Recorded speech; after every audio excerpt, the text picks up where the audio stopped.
Hey everyone, Nick from Nick's Crossing here. Welcome back to the train room for an awesome review video. In this brand new crispy Rail King box, it's a locomotive that I've been looking for a very long time, and I also haven't ran it yet. So let's do this together. Here we go. All aboard. All right, guys. So this engine, actually purchased this at Iron Horse Trains of Hanover. They're located inside the Yesteryear Antique Center. Troy's a great friend of mine, and also MTH supplier. He can get you anything you want. MTH Atlas. He's got some access to Lionel, but mostly MTH and Atlas is his expertise. Also has a great 2-rail expansion at the shop as well. So check out their 2 and 3-rail items. You guys will not be disappointed. Did a video there not too long ago. Got a great response. So guys, check out Iron Horse Trains in Hanover. Their information will be down below in this video. But anyways, guys, saw this engine in the cabinet. It's got the engine cabinet in the back. It's like, you know what? That engine, it's got to come home. So this is actually my second Rail King engine purchased at Iron Horse, also with Proto Sound 3. I'm very, very impressed with the sound sets in these locomotives. I've done, 4 upgrades now, so I've just been all over these Proto Sound 3 boards. They sound amazing. And now I've got the DCS system up here so I can fully access all the features, sounds, buzzers, whistles, horns, whatever, crew talk that these seem to offer. So I can't wait to get this on the track. But before we get into it, we're going to go over some of the history on what this locomotive is once I reveal it to you guys on camera. So these boxes now are becoming super thin. Look at that. It's like a razor thin. But like I said, I've not ran this engine yet. It was actually in the shipper. We've got the clamshell, traditional styrofoam clamshell here. And then also the fancy Rail King ribbons that they're famous for. If you get a Premier engine, they're purple ribbons. So a little bit of a plus there, right? Let's get her out of here. Thankfully, the engine is not in a bag. My SD9, when I got her home, was in a bag. So this engine is just in plastic, ribbons. Throw that on the floor for now. You get this whole mess right here. But this thing is just so cool. Let's see. Right here in hand, we have a Pennsylvania Railroad SW9 switcher locomotive. It's a Rail King flavor, like I said. It's got the fancy packaging. We'll get all this off camera. It's a really nice model. It's got some decent weight to it. We have 4 pickup rollers, which is fantastic. But before we get into all the details and running this beauty, let's go over some history. A lot of cool history, and they made a ton of these switcher locomotives right History about the SW9. There really isn't a whole lot of history out there, but I'm sure if you're an EMD fanatic like me, you're interested in learning some of the stats and such. So these gave out 1,200 horsepower. They're built between 1950, 1953. Some were built down here in the grand old US of A. Some were built up in Canada, America's hat. And, there's a lot of these built. There's over 700 built. Let's see what the list says. There's a huge roster on Wikipedia. 786 SW9s built. And the railroad we're looking at today, the Pennsylvania, the grand old, the standard railroad of the world, purchased only 36 of those. So, as you can see, a lot of railroads had these. And knowing them, they're probably one of the higher purchasers of these. New York Central was pretty high. Look at this. New York Central bought 60. Let's see if anyone can beat that. 70. Illinois Central. Wow. So is that the highest bidder on the list? Yep. 70. So 70 went to Illinois Central, which is crazy. So a couple of these were actually built up in Canada. We have 29. It's EMD Works of Canada, which is pretty cool. And then at the bottom here, it says in 1994, Amtrak acquired 9 SW9s from various railroads. They upgraded them to EMD SW1000Rs. So that was kind of interesting as well. I haven't seen any of these out there in the wild, but I know they're out there. I think there's a couple up in New York that have floated around, like Virtual Rail Fan and stuff. They shunt cars around. Work trains, we usually use like GP38-3s.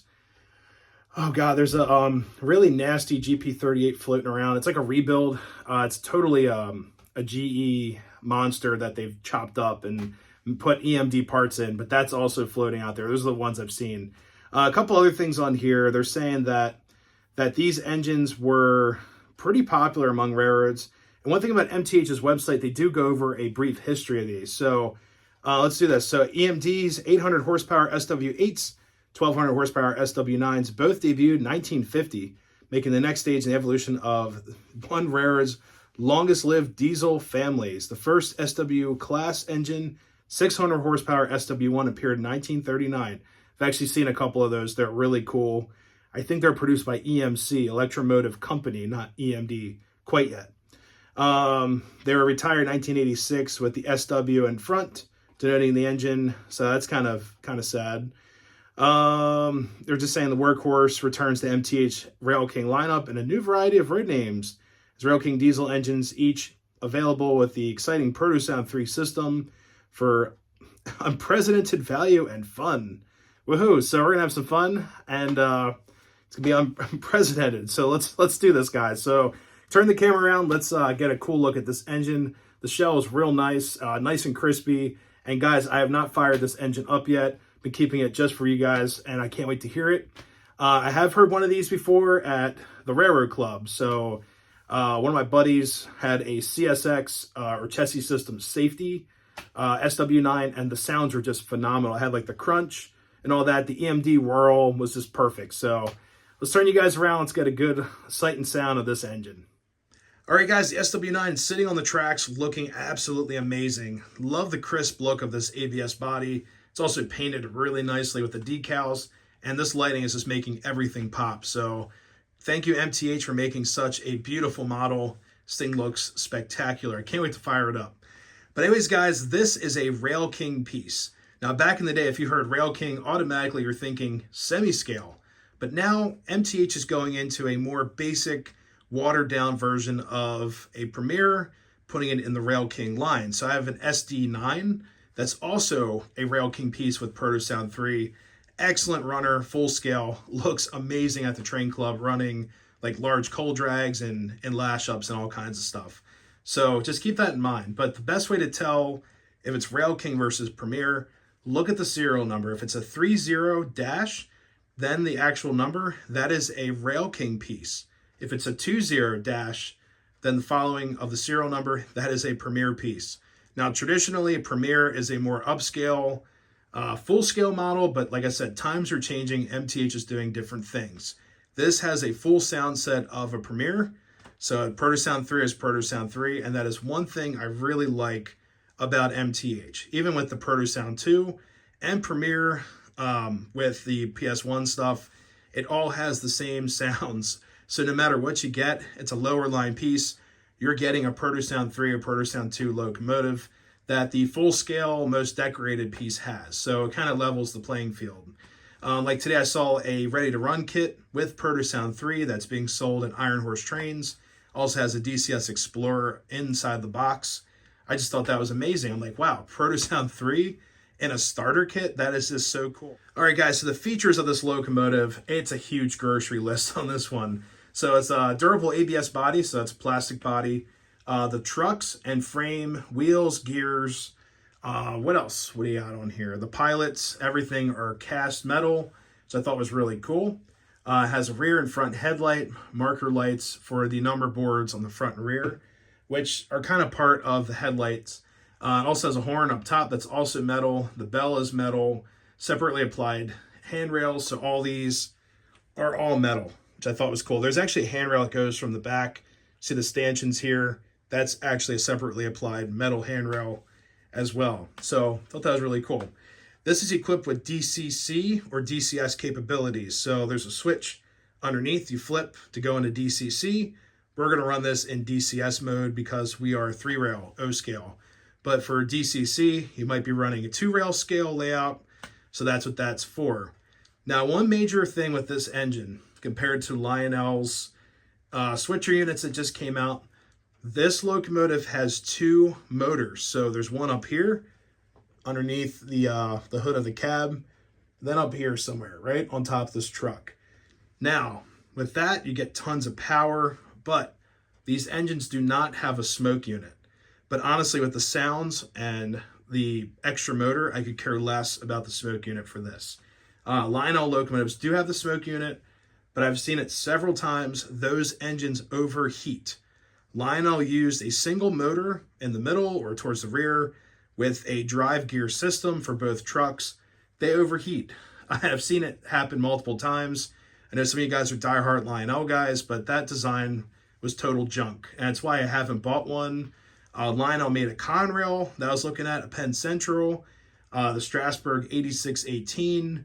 I've seen a couple others out there. I really wanted that Penn Central one, but guys, with that overheat issue, I don't want that anywhere near here. And you're paying, I think they're over $400 or around $400.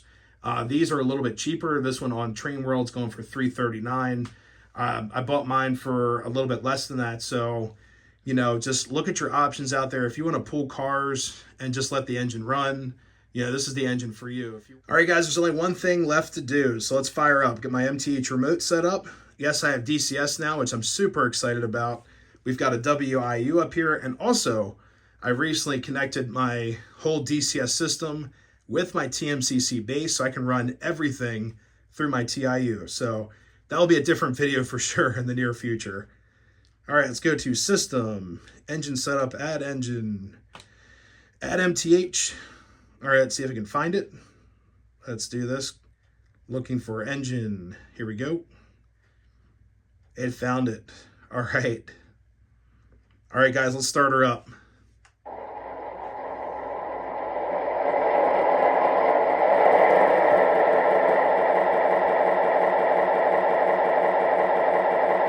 All right, let's do the shutdown sequence really quick.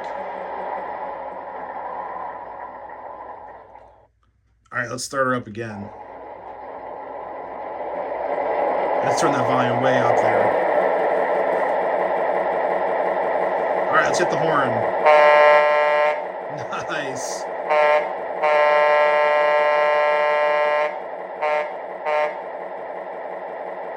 All right, we have the coupler slack sound. So we also get electro couplers with this.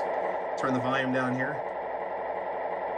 All right, so rear coupler, front coupler through. All right. Nice.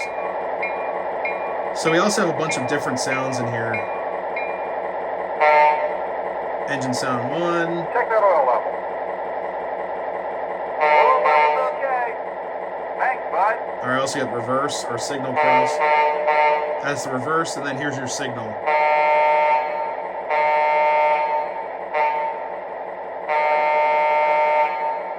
Morning, partner. I brought you some coffee. Milk and 2 sugars, right? The man of the hour. And he brought me coffee. Yes, milk and 2 sugars is perfect. That's so cool. And that's the train wreck sound. What was that? Oh, no. We're on the ground. Quick, dump the air. Are you okay? Yeah, I'm all right. All right, so the train wreck sound varies between different models. So I think that is so cool that they added that. And let's shut her down. Let's start her back up again.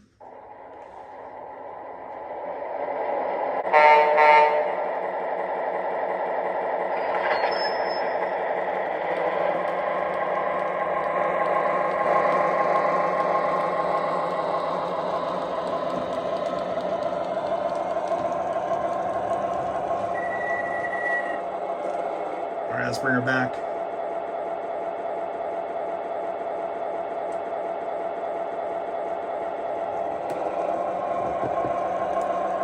And then there's the rear headlight right there.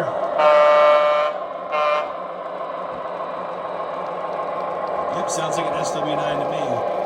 It also needs some grease on the gears. You can hear them clicking and clacking. So I can do that before we get into the run session. But guys, this thing is just such a smooth runner. How slow can we go? So this is saying that this is 1 mile per hour. That is very impressive. Look at that. So that is the slowest speed of this locomotive. Yeah, it needs grease. But the horn, it just sounds like it's in the room. I mean, like right up in there. Really crisp and clean sound right there.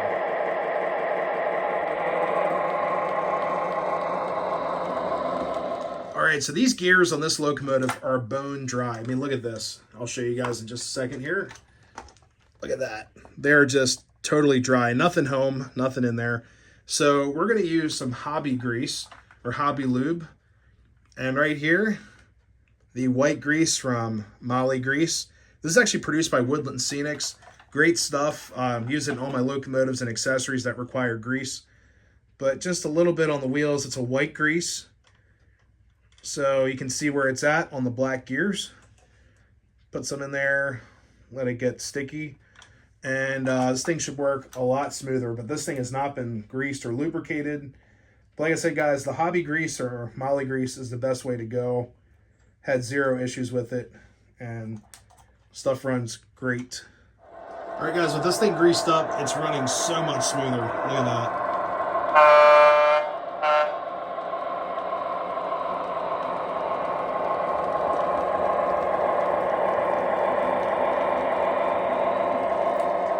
I think we're hooked up. These couplers on the P3 engines are super smooth. Let's check. Yeah, she is all hooked up, ready to go. So here we go, guys. All aboard.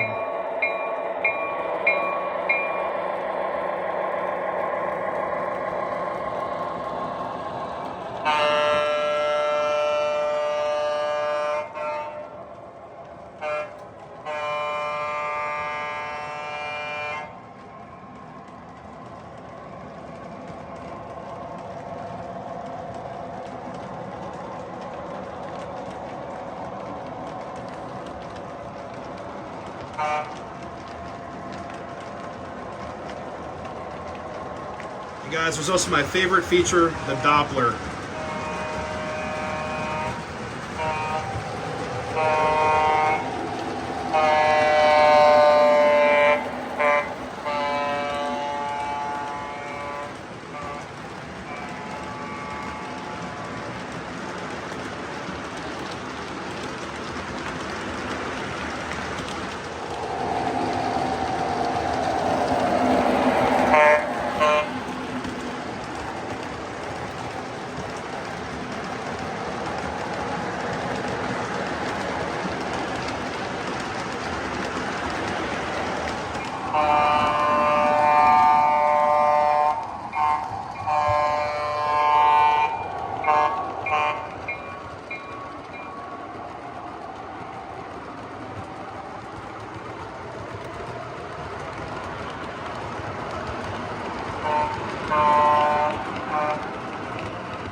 right, guys, that's going to do it for this review video on the newly acquired SW9 from MTH, purchased at Iron Horse Trains, good friends of the channel. Check them out, guys. Their information will be down below in the description of this video. But guys, this engine is such a fantastic runner. Did not heat up at all. I was monitoring that as we're running it. Just doing one of these on the shell, like feeling the heat, whatnot. Didn't heat up at all. There's also a vent in the back, so where the windows are, you can see through to the motor, so it's getting lots of air in there. It's not like all closed up, so I thought that was kind of cool. Also, I ran these as a lash up towards the end, just to show you guys what these engines can do. I think it's absolutely amazing that you can look down the coupler and see like they're just barely touching, and there's still light between the couplers in lash up mode. So really the SD9 was doing all the work towards the end of the video, but it was just cool to see them as a lash up. But anyways, guys, hopefully you enjoyed this video. And if you're new to the channel, always consider subscribing. Give the video a like. Really helps out the channel. Love reading those comments below. Till next time, everyone, happy railroading. Stay safe out there. We'll see you next time. See you guys.